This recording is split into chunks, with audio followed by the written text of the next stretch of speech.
Hey everyone, and welcome to The Explainer. I am absolutely thrilled to guide you through today's source material because honestly, it is genuinely fascinating. I want you to just picture a vibrant, serene, and really grounded atmosphere, a quiet space where we can truly focus. Today, we're unpacking a document known as Crysticism 714. Now, at first glance, it might look like just another spiritual guidebook, but once you actually dive into its pages, it reads way more like a classified, highly tactical manual slipped out of some unseen war. It lays out this step-by-step path called Crysticism, which is entirely designed to train you to master your inner mystic light.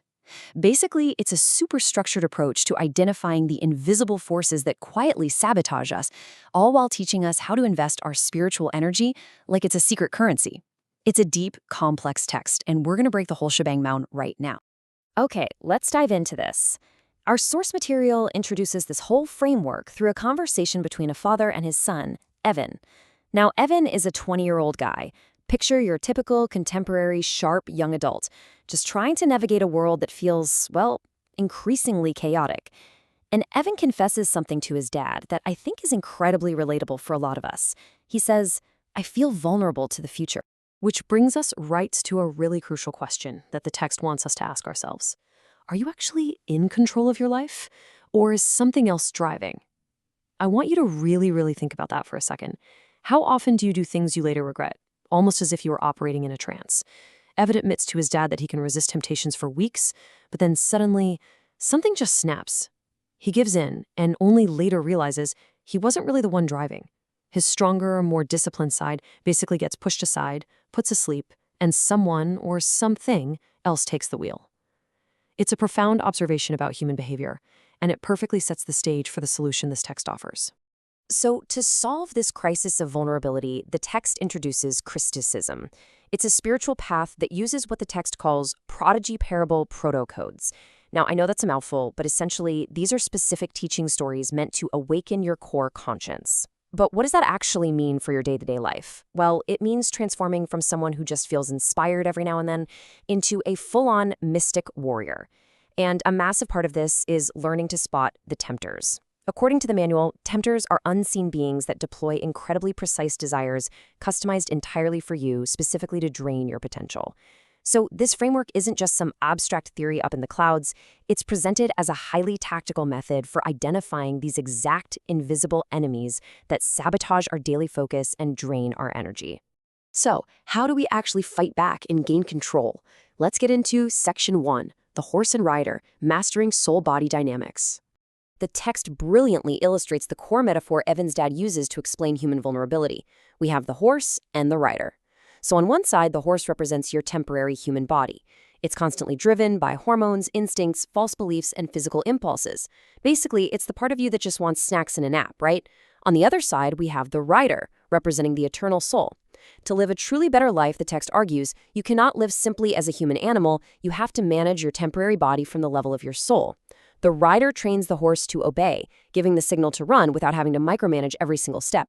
The dad makes a very firm point about this dynamic. A disciplined body responds to the soul's reasonable commands. The horse and rider are absolutely meant to be a team. So when Evan talks about snapping and losing control, what's actually happening? Well, losing control is literally like letting someone else climb onto your horse. Your real self, the rider, gets shoved aside into a trance state, while some outside force completely takes over, forcing you to make regrettable choices. And when you finally wake up from it, your soul is left covered in cuts and bruises from the wild ride. Now let's expand our view a bit for Section 2, Flawed Alternatives, How Society Copes. The text looks at Evan's social circle, his peers, other contemporary 20-somethings, who represent how modern society tries to manage this exact lack of self-control. Evan's friends represent 4 distinct, but honestly ultimately flawed coping mechanisms.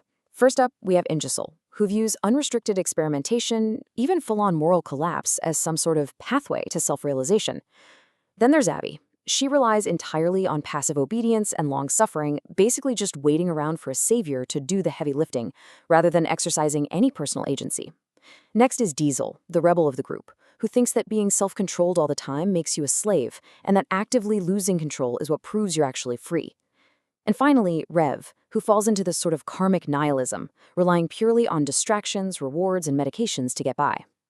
The text does a great job highlighting how modern society dangerously rebrands losing control as, stress relief, a natural phase of teenage rebellion, or just an inevitable part of growing up.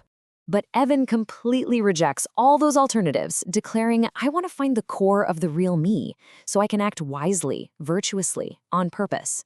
It's a really sharp contrast to his friend's apathy. Evan realizes something pretty profound about society. He looks around and sees adults who never learned to build self-discipline when they were young. And because they never learned it, they grew into adults whose vulnerabilities morphed into addictions and severe emotional outbursts. They remain completely powerless to change the world around them. Evan doesn't want that. He wants genuine empowerment, not just a bunch of excuses. Which brings us right into Section 3, the SSS Empowerment Protocol. Evan's dad introduces this as the strict requirement for real empowerment and optimal soul health. So, the crucial point is this SSS protocol. If we want to stop that slow leak in our spiritual energy buckets, we need these 3 specific steps acting together constantly. Step 1, smart. You have to acquire the wisdom to see right through the false beliefs that pull at your thoughts.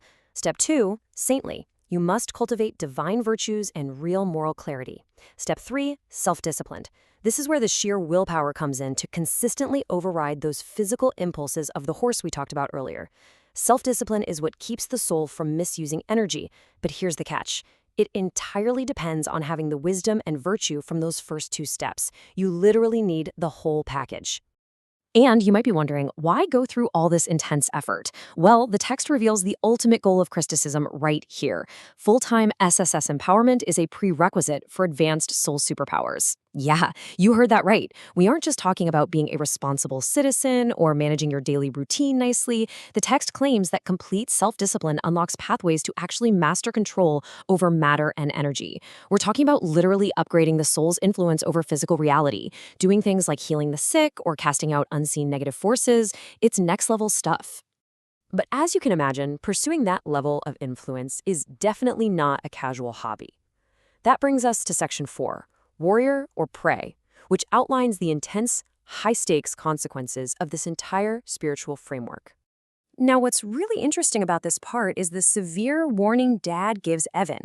Stepping into this arena without absolute full control is incredibly dangerous. Advanced powers inherently make you a target in this unseen war. The text explicitly warns that if you try to cast out a negative force without strict discipline, it might just turn around and attack you instead. Or if you try to heal a disease, it may jump right into your own body. Wielding mystic power without whole protection, meaning without that SSS protocol fully engaged, means your corrupted virtues will very quickly spiral into absolute personal chaos. No joke. This really brings the narrative to its emotional peak. Dad tells Evan to look at the people around him and just notice the cracks. He says, notice where their lives could be better. Look for vulnerabilities, attachments, bad habits, false beliefs. Those with weak discipline invite others to step in, take over, and control them. This perfectly connects back to Evan's initial feeling from earlier, that deep fear of being vulnerable and exposed. Dad is completely validating that fear. The unseen war being waged here isn't for territory. It's a war for your self-control. Which leaves us with this final, incredibly provocative thought from the source material. Look at your own daily habits. Take stock of your own willpower, and honestly ask yourself, are you building the self-discipline of a mystic warrior, or are you actively inviting unseen forces to make you their prey? It's a pretty stark, binary choice presented by Crystic Code 714. You either master the horse or someone else is going to take the reins. Well, I hope this explainer gave you a clear, structured view into this fascinating text. Keep learning, keep questioning, and I'll catch you in the next one.